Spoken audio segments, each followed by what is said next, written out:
We're going to begin talking about delocalized electrons and resonance. This is a fundamentally important topic that you really want to make sure you understand completely because we're going to be using resonance to explain things this semester well into Organic 2.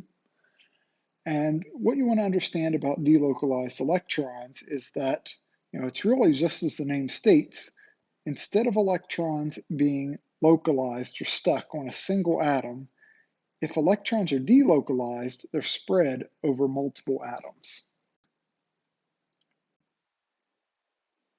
Let's take a look at a carbocation structure.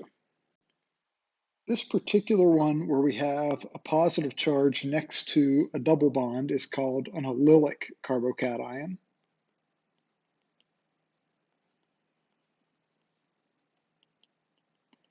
And I don't want you to think so much about the charge, more so I want you to think about the pi bond, the electrons in the pi bond. So when we're talking about delocalized electrons, we're really looking at pi and lone pair electrons. And in the case of this allylic carbocation, these electrons in the pi bond, they're not stuck in just this single location. Instead, we can draw another structure, and I'm going to represent these using this double-headed arrow, which is called a resonance arrow.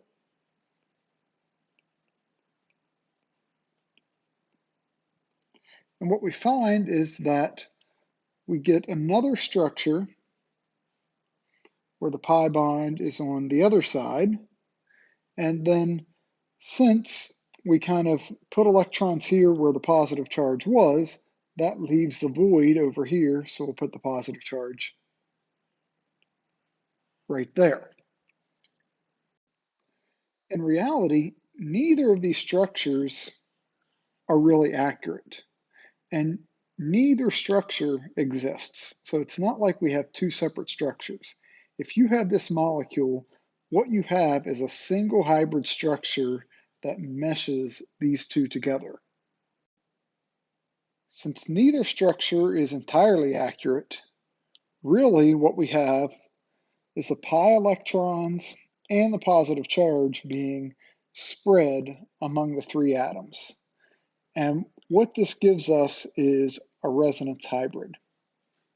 So we'll say the true structure is a resonance hybrid.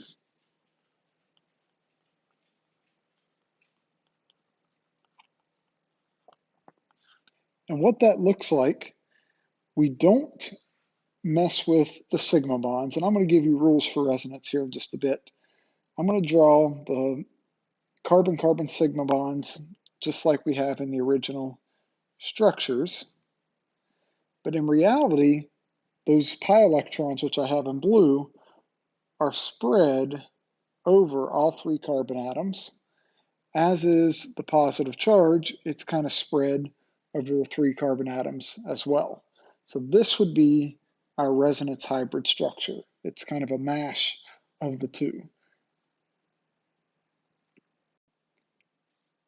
Here's one more case where we have this carboxylate anion, and I want to show you all the details of how we move these electrons here in a bit. But what I want you to think about is in delocalized systems, it's the lone pair and the pi electrons being delocalized over multiple atoms. So what's effectively happening here in this resonance is this red lone pair can be shared as a pi bond between the oxygen and the carbon. This blue pi bond can reside up on this oxygen as a lone pair.